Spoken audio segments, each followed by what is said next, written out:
Hello, folks. Welcome to Market Trends. I am David Russell, Global Head of Market Strategy at TradeStation. It's great to be with everyone. Thank you for joining me before Labor Day. We're probably looking forward to the long weekend, but this is still a pretty interesting market we have here. So I'm going to just provide show you some disclosures, and I'm also going to give a link to a few things in the chat if you want to check that. So remember, we do sometimes look at ETFs that you know. Have prospectus pages if you want to see. We have a link there to a page on Market Insights that provides those, our blog. Now, remember, if you go to tradestation.com, I'll show you in a second, we have a blog post with the key points that we're going to be discussing today, or at least some of them, because there's so many interesting things happening right now. So first, I'll also show you the standardized returns of some of these ETFs that we look at. So if you go to tradestation.com, along the navigation bar at the top, there is a link to Market Insights right here, tradestation.com. Click on Insights. This will bring you to our blog. And on that blog, we have this article. Although I'll also mention this article right here with the AI news, this like robot looking at the stock market screen. So basically, this includes some important materials. It includes the zip file that includes the studies and the workspaces. If you want to look at some of the workspaces I have here on the TradeStation platform, I share those with you in the zip file. Um, there's also a link to our next State of the Market on Monday the 9th. Next week, we have no webinar. And then we'll be resuming on the Monday after Labor Day. And then we'll be coming out with market trends on Thursday the 12th. And of course, before that, we're going to have the Apple event, which is pretty interesting. So don't forget about that. And that's one of the big things I actually am gonna, kind of try and focus some attention on. But so what really is interesting to me as we look overall at the market here, I want to just kind of start off by looking at, in particular, a few things with the S&P 500. So there's lots of charts I have, probably too many as always, but the key thing here is this chart is in the blog, and then there's a few things I'm going to just dive into a little bit more over here.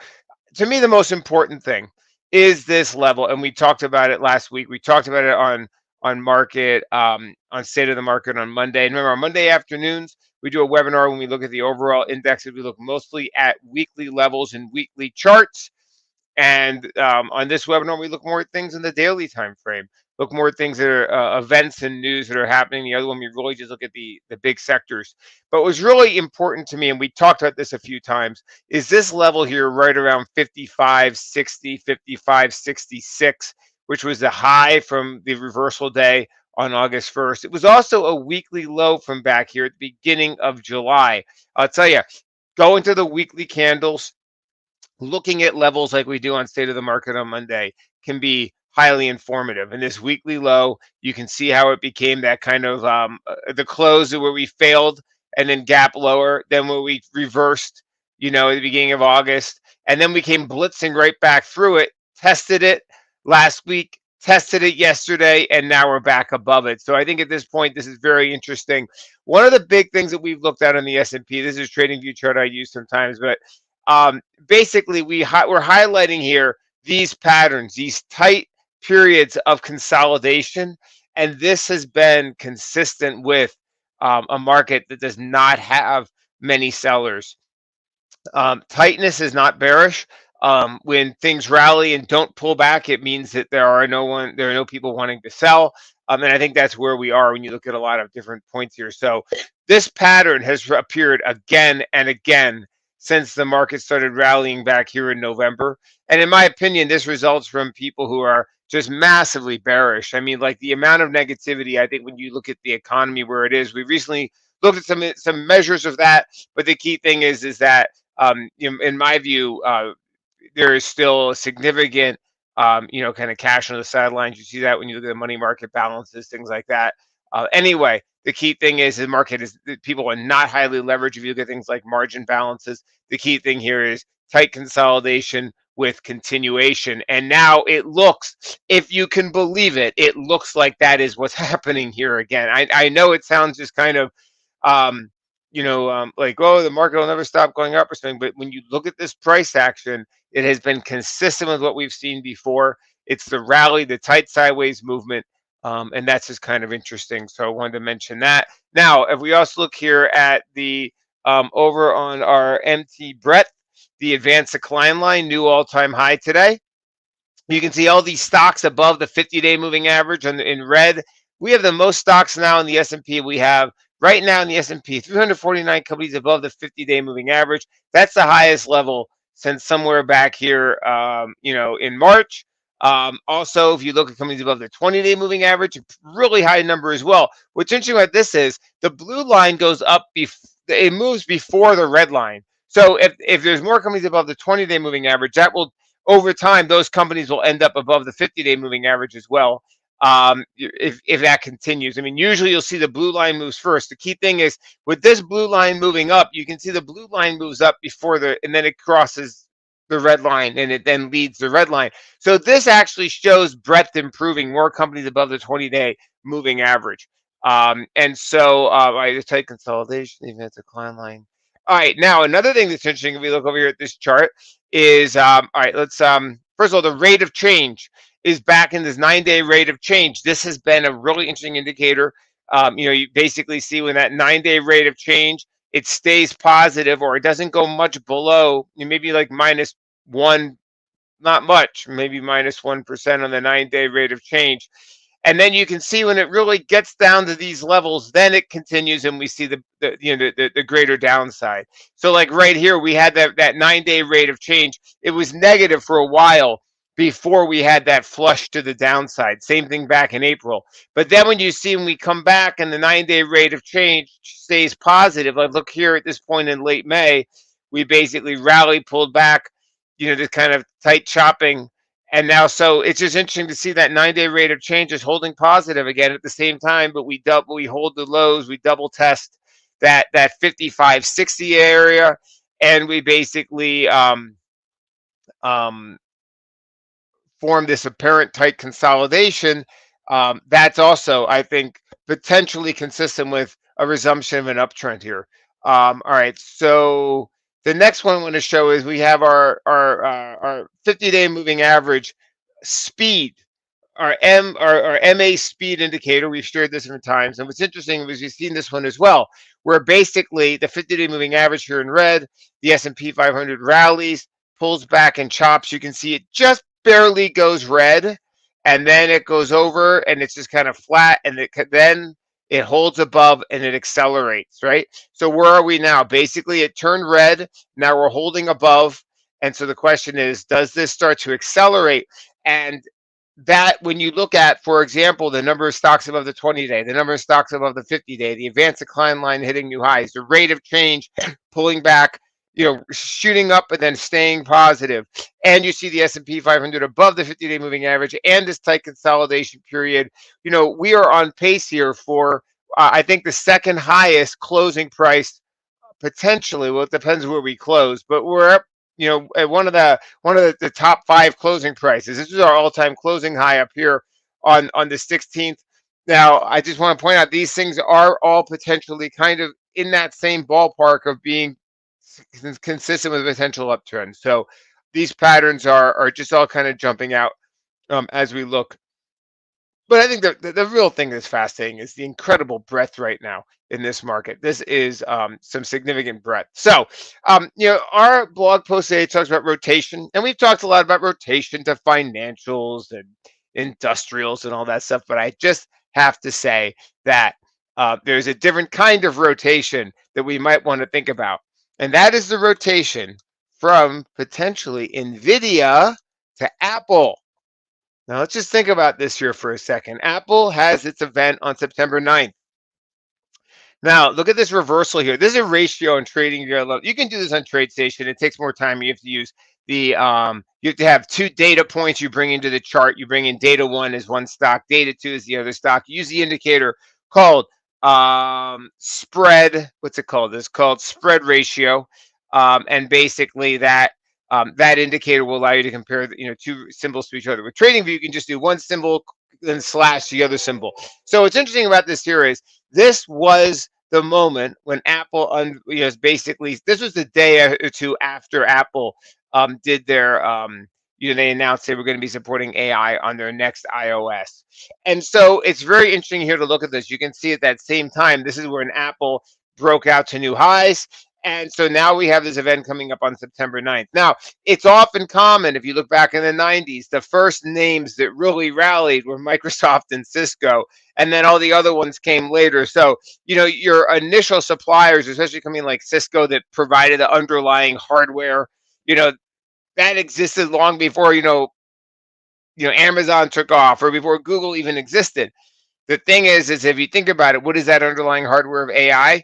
It's Nvidia. Well, then the people who sell the base materials are the first ones to move in an industry. It's like, when an industry is booming, the people who make the simple things to build it are the first ones that move, and then the users, the value add people, are the ones who come next. So it's something at a point in the cycle now where Apple has that potential. And you really think about it, this is a potentially really big event, because on one hand we have the iPhones, which are relatively old at this point in time. And we have the fact that, I use ChatGPT all the time. It's useful for a lot of things, but a lot of people out there don't. And the potential of AI to go mainstream because of the coinciding with, an upgrade in the iPhone cycle upgrade. Those two things together are some significant catalysts. So I think we have to realize here is that, yeah, we're talking about these rotations, to industrials and financials, and we've talked about that at different times. But I think there is another potential rotation that could be especially interesting, and it's inside the XLK. I mean, these are like the number one and number two companies in the XLK, in the NASDAQ 100, or Microsoft and Nvidia, or just Apple and Nvidia and Microsoft's right there. Those top three right there. I mean, so you're talking about at the very top, there's this sort of thing that's going on. So I think we have to remember now, the Nvidia earnings were this one thing, and then the next one is going to be that what comes up with Apple. Now, we had talked about this. If you look at our different Market Insights blog posts, we had done articles a while back. We did an article right back here when the market crashed, and we basically talked about the news cycle could be skewed in a positive direction. We outlined all these things that were going to be coming up, things like the Nvidia, the iPhone. At this point, we didn't know the date for it. So at this point in time, I think it's important to realize we have mapped these things out. We lay them out for you guys on the Market Insights blog. We lay them out for you on market trends and state of the market. So please, keep following what we do here. All right, now, I got to go back now. We have talked about the Russell versus the NASDAQ. And, this is something here that I think, whatever you kind of think, I mean, the fact is the Russell has been like Lucy in the football with Charlie Brown for a while, when, you think it's going to rally and it just peters out. But at this point in time, it is showing some of this kind of relative strength, this rotation. And I just think we have to just kind of recognize that there is something that is kind of happening here. And I think when you look at the economic data and things like that, there is this idea of the widening of the market. And I think we also have just a normalization, the fact that this handful of large companies has dominated for so long. So this is a trend that, regardless of what you think about Nvidia or anything else, or how great one company is versus another, the fact is that this might be something of a trend, some kind of internal dynamic of how the market is behaving, and we have to just kind of bear it in mind. Like, I'm looking today, and the Russell's up like 1.5%, the Nasdaq's up less than 1%. So, we could just sort of see some redeployment of money that way. We still also have to remember that, next month is a new month and everything else. I don't want to make too much of this, but I think it's important just to kind of keep an eye on this sort of ratio and to recognize that the market is adjusting to something new. It is interesting. Let's take a look over here on TradeStation's award-winning platform on our MT Main August right here. And you'll see if we go to, this is the MT Main, the main workspace we work with, and look on a year-to-date basis. Year-to-date financials. They're now leading tech. They're ahead of consumer. So the year-to-date best sector is XLF, then communications, XLC, and then utilities. How about that? And then, here's tech. Tech is now actually lagging on a year-to-date basis. So want to just mention that this is definitely some rotation and things that are happening, but at the same time, I think we just have to kind of you know um, not make too much of it because with the Apple iPhone coming and other sort of factors. The other thing we have to realize is that part of the problem with Nvidia is the delays of the Blackwell. So you know maybe they turn into the next Boeing and they can't get their products right. But I mean, when you really think about it, um, how long will they? I mean, maybe they won't get this right. Maybe this will turn into a giant problem. But if it doesn't, there's a possibility. There's a moment here when suddenly Nvidia just kind of moving sideways, chopping, holding the 120 level, is important on Nvidia.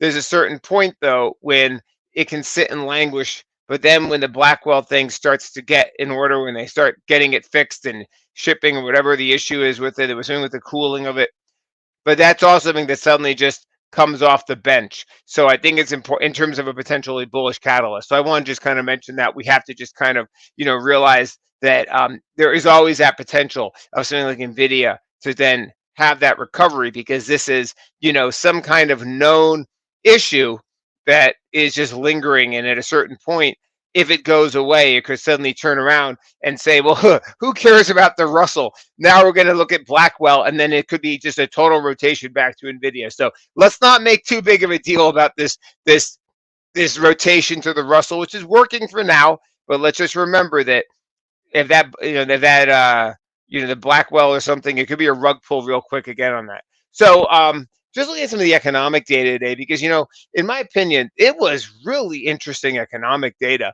We had today, we had basically um, the GDP was revised higher, and the consumption was massive. The consumption part of GDP was massive. It was also interesting to look at the trade deficit, which was much bigger than expected, which is consistent with an economy that has a lot of demand, right? And then the other thing that's interesting was that rail traffic. We talked about this last week, and we said if this continues, we'll maybe think about it more. Well, guess what? Last week it was 8%. This week is 9.5%. Came out yesterday. That rail traffic is crazy. I mean, we don't normally see anything like that in terms of growth year over year in rail traffic. So, right now, any talk about recession is increasingly just looking kind of ill-founded. So I do think we have to remember that there is a risk here, is that, yes, we're talking about Fed rate cuts and all that, but we could be in a situation where it's not to say the Fed's not going to cut in September. They've telegraphed that pretty clearly. But this kind of just hope that we're going to have rate cuts into the future, just consistently into the future, that might kind of not linger and stay as long as we might think. So I want to kind of point that out because this economic data is actually much stronger than people were kind of thinking. The claims are kind of no longer rising, so all these things are kind of pointing that direction. And ultimately, it could mean, if we look over here, the Treasury yields. I mean, this is a 10-year Treasury chart we look at. It might not go much lower. Look at the dollar index. For now, maybe it holds for now. And I just think that we have to kind of realize that if the dollar moves higher, if yields move higher, that has the potential to have a certain impact. More than 2 weeks until the Fed, cuts rates or something like that. So I think it's just kind of important to realize that a lot of dovishness has now been expressed in the action in the market. And at the same time, the news, when you look at GDP today and these other things I just mentioned, the news is not necessarily confirming like a massive dovishness. It's not confirming a massive decline in the dollar the way it was. In fact, if anything, the Europeans, the German inflation was really soft today. So the Europeans are moving in a dovish direction. We might end up in a situation where, this just one-way ride in terms of interest rates does not continue. So I just want to point out, we need to just kind of realize is that, it's not just a one-way thing. And the other thing is the American economy, as we have emphasized on this webinar for some time now, has significant potential to surprise to the upside. I continue to believe people have very little appreciation of the underlying aggregate demand in this economy and the fact that the American economy, aside from the federal government, is under leveraged. Households are under leveraged, and we have a demand for autos. We have a demand for vehicles, we have a demand for services, and we have that important demand for healthcare, which is in a monster secular phase right now that is really not getting the attention it deserves. We've talked about stocks like HCA and UHS just flying to the upside because of more activity in the hospitals and more healthcare demand that is not getting the attention it deserves. But in my view right here, healthcare is now this sort of underlying non-cyclical driver of demand and employment that is just not being appreciated. And we've talked about in this webinar at different times about how employment growth in the healthcare sector it's basically its rate has doubled since 5 years ago. So the healthcare sector is just hiring like crazy, and it's non-cyclical, which means the American economy can potentially actually grow in a non-cyclical way. And the other thing is that none of this should be a surprise because we all knew about the aging population. All right, so talking about healthcare, this is one that just kind of jumped out at me that was kind of interesting, which is Exelixis, EXEL. Now, I won't just mention this, not because I know much about it. It's some kind of biotech stock. I think they do cancer drugs. But this was one that popped up because why? It made a high and it had a nice 2 to 3 week pullback. So remember, some of the scans we look at, we'll get into in some of our future webinars. But we look for things like stocks that made a 52-week high in the last, 21 sessions, something like that, that are now negative in the last 5 to 10. So how do we do that really quickly? We go to price grid. And you can look here. Here we have the S&P 500. You look at stocks. Who made a 52-week high in the last month? We just go down here. There we go. We already did this. I saved it from the last webinar. But you can see here. I look at stocks that made a 52-week high in the last 21 candles. You can just go down here, put a label row. Now, this is the S&P 500. EXEL is not in the S&P 500. It just jumped out to me. One of my scans picked it up. Go to data, add label row, and then we just go right back up, double click on something like 10D. It's going to show us who's down the most in the last 10 candles. And then we're going to basically see, a 2-week pullback. Here's a stock, Meta, made a 52-week high, now pulled back. Axon, another one, made a 52-week high, pulled back. They do tasers and stuff like that. So, just always looking on these, using scanner and stuff like that, it starts to pull up some potential ideas. So I wanted to mention, I think that the Apple thing is, I think, a really interesting thing to bear in mind. If you look at Apple's chart here,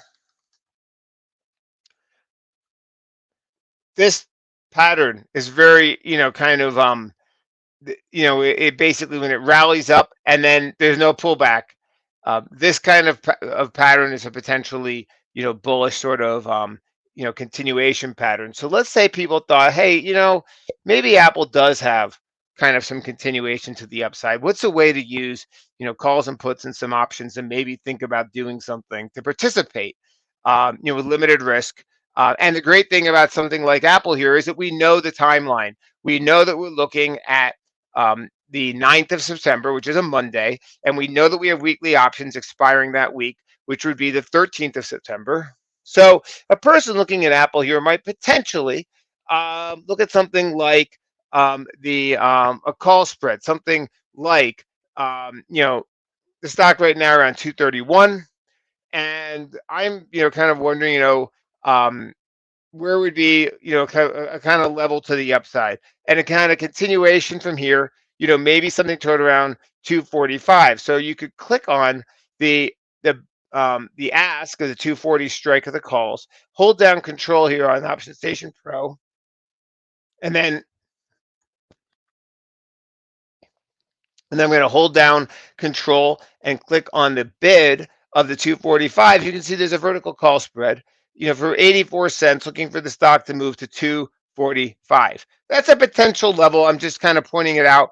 I think the thing that's interesting here about something like Apple is, when you see a pattern like this, very often there is not going to, there might not be much of a pullback after that. You basically have just a tight sideways movement, and then from there it could simply be a question of continuation into that event.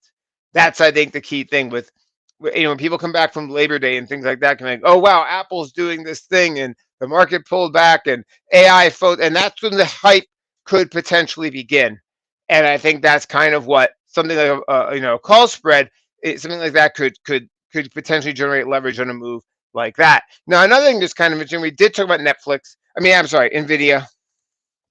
Now with Nvidia, you have a different sort of situation. You have a stock with the kind of you know, grinding just kind of distribution here, or people just like trying to break it lower, people not wanting to hold it and kind of annoyed that they didn't sell it yesterday and things like that, and just a lot of volume and the thing grinding and trying to hold support. So I think it's interesting here, people in a name like this, people might want to be thinking about selling something like the downside, like a put credit spread, something like that can allow a person to think about generating income from the stock, holding at the level where it is. So I was looking at this earlier, but it's something like Nvidia, and in this case, a strategy like this, um, when you look out to next week, you can get the fastest pace of time decay.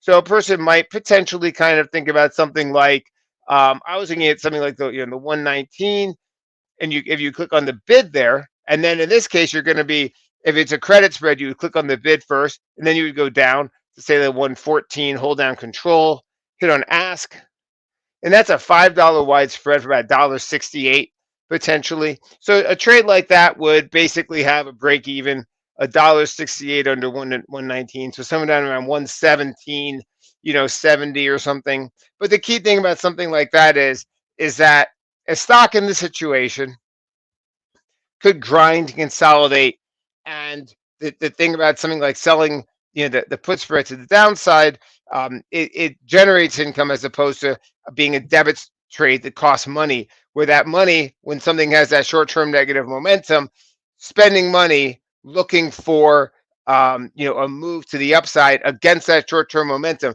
is often a waste of money. At the same time, a lot of negative news is in there. So the question is, do you want to spend money looking for puts to the downside? Does it really drop significantly further? So people paying money for the options when something at this moment, it could be more neutral. And in that case, thinking about selling options and capturing that time value is potentially something that people might look to do. And then the other thing about that is shorter time frames, you get that faster pace of time decay, which is why here we have next week's expiration.